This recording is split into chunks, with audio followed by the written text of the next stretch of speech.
Hi students, in the second video for online lecture 19, we are now going to look at uses of MC delta T, and that is calorimetry. So what is calorimetry?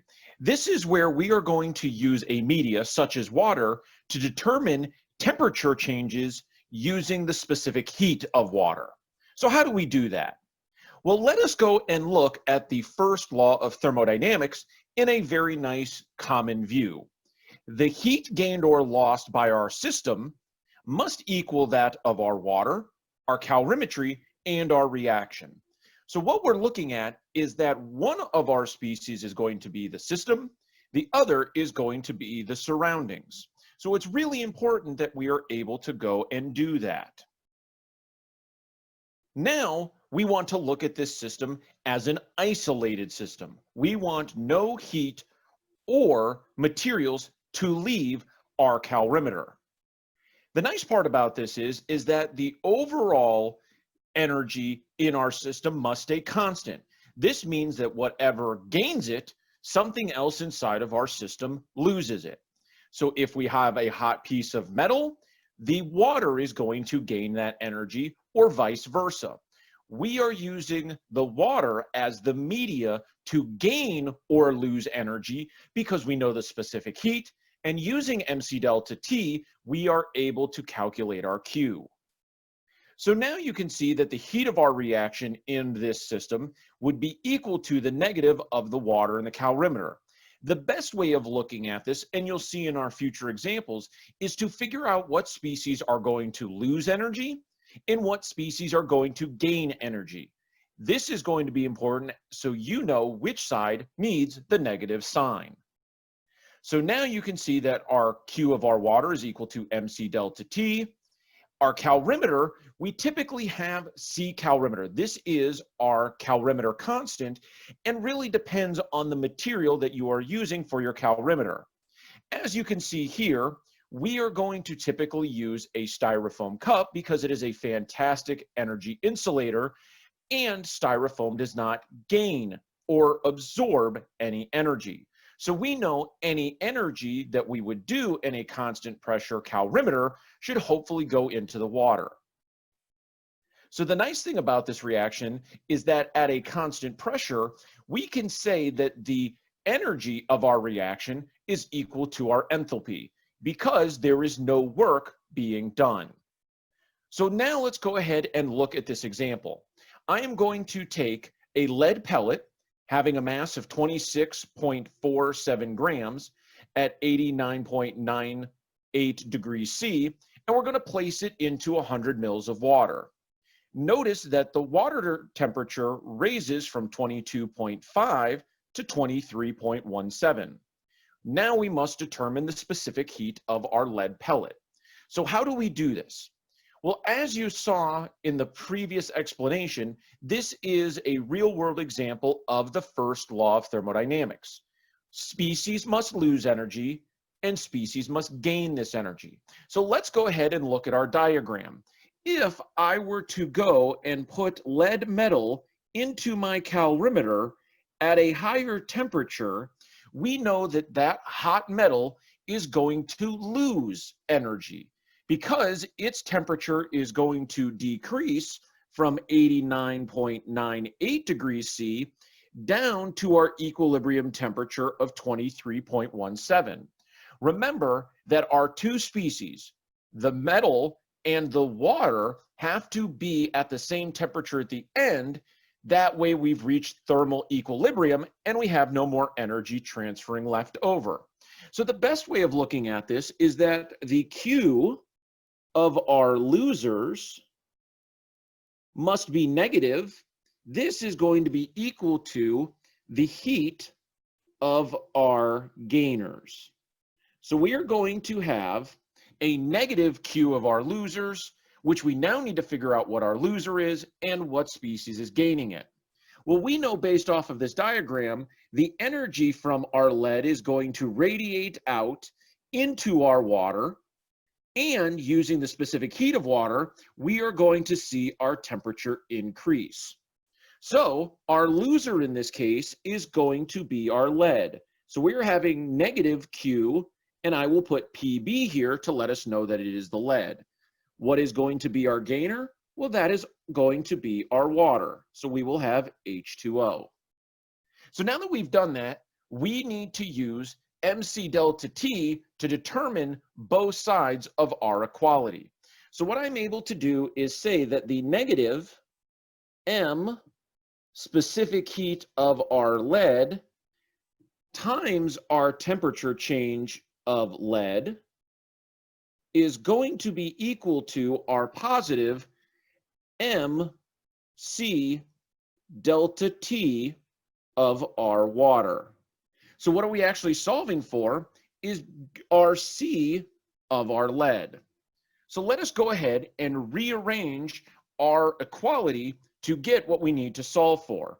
If we do that, we need to have C of our PB being equal to our MC delta T of our water over our mass of the lead times its temperature change, all in the denominator of our fraction.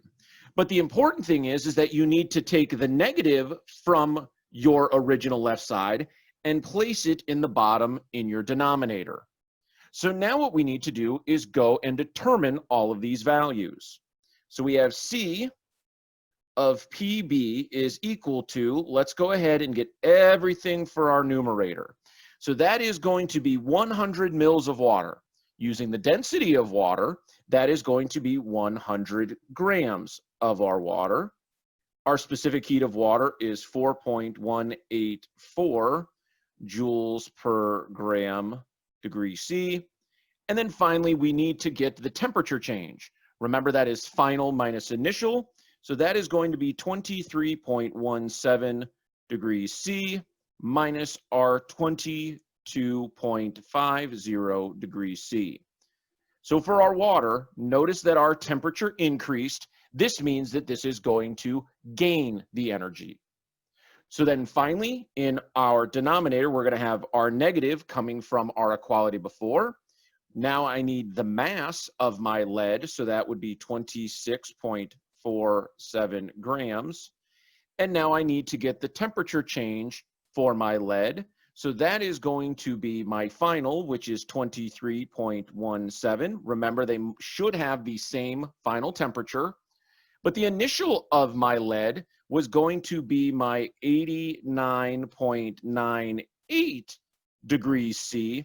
And notice, because our temperature has gone down, we are expecting our substance to be losing energy. So if I put all of this into the calculator, I will determine a specific heat for my lead to be 0.159 joules per gram degree C. It is important to notice that as you are doing your specific heats and doing problems such as this, all specific heats are positive. You will never get a negative specific heat. The negative, as you saw in this problem, helps balance and indicate which species are gaining or losing. So the next type of calorimetry that we can discuss is commonly called bomb calorimetry. This is done in order to observe explosive materials and combustible materials. So as you can see, the start of our problem is going to be the same. We are calling the system, the water, the bomb, and the reaction all in our system. The nice part about this is that no heat leaves or enters. So now we can say that the overall gain for our system is 0. It all stays internal to have our isolated system. So now we can go and have our gainers and losers. We are going to use MC delta T, and we are going to have our bomb calorimeter constant. But because this reaction happens at a constant volume, we cannot directly infer that our delta H is equal to the Q of reaction, but it is going to be very close. The reason that this is the case is that there is a small amount of work. So let's really dive into how this bomb calorimeter would work. You would have a sample cup that you see here, and you would place your combustible material in that sample cup. Then you would ignite that material. Upon ignition, you are going to get a small minor explosion. Well, this explosion is not good to be in a water environment. Water would shoot everywhere, and you would probably destroy your styrofoam cup. So now what we do is have a bomb. The bomb is actually a metal container that its whole job is to go and contain that explosion, but let the energy from the explosion be passed out into the water. So for constant volume calorimetry, we have a little shell of a metal container that is there to hold the energy of the explosion, but allow the heat dissipation to go into the water, allowing for our temperature to change. This allows us to go and use combustible materials, burn them, and not damage our system or our container. So let's go ahead and look at a bomb calorimetry example. A quantity of 1.435 grams of naphthalene, a pungent smelling substance used in moth repellents, as you see here with mothballs, is burned at a constant volume bomb calorimeter. The temperature of the water in the calorimeter raised from 20.28 to 25.95. So notice that the temperature has gone up. So this means that it has gained energy. If the heat capacity of the bomb plus the water is 10.17 kilojoules per degree C, calculate the heat of combustion of naphthalene on a molar basis. That means find the molar heat of combustion. So what we really need to do is break this problem down into two very distinct parts. Do the calorimetry to get us our heat or our delta H, and then look at it as a unit of kilojoules per mole. So the first thing that I want to go and do is set up our math very similar to what we did back in our last example. So I have negative Q of my losing species is equal to the Q of my gaining species. Notice that the negative shows up on the side of the loser. So what species is losing? Well, we know what's gaining here, and that is going to be our calorimeter and water together. So what we want to do is say that the Q of our H2O and our bomb are going to gain that energy. So what is going to lose it? Well, that is going to be my organic naphthalene. So I will just say that negative Q of naphthalene is going to be our loser. So what does that mean? Well, notice that I don't have a mass in this case for my water. So what I need to do is go and convert my Q here to a calorimeter constant times my delta T. This is the first time in an example that I have shown you how to do this. So now my calorimeter constant is going to be my 10.17 kilojoules per degree C. And now we need to look at our temperature change. So in that case, it is going to be 25.95 minus my 20.28 degrees C. So if I do that, I am able to calculate the kilojoules gained by the water. If I do that, you will see that that value is 57.66 kilojoules of energy. Well, we know that that is equal to the negative of my heat for naphthalene. So what this means I can do is go and move the negative to the other side. So my reaction energy for my naphthalene is actually going to say that it lost 57.66 kilojoules of energy, all gained by the bomb and the water. So now what we have here is an amount of energy, but it's not for 1 mole. So what we should now set up is a unit conversion, because this amount of energy was actually produced by 1.435 grams of my naphthalene, not 1 mole. So what I should do in this case to determine my delta H is set up the equality of negative 57.66 kilojoules for my 1.435 grams, and then go and determine what I need to do in order to get to moles. So I want to have moles in my denominator, so that means that I need the molar mass for the top. So I need 10 carbons and 8 hydrogens, and that comes out to a value of 128.17 grams. So in this case, I will get grams and grams cancel. Notice that I get an energy value for delta H in kilojoules per mole, which is the molar heat of combustion. So if I go and do that math, you will see that the delta H for naphthalene is going to be a negative 5,150 kilojoules per mole.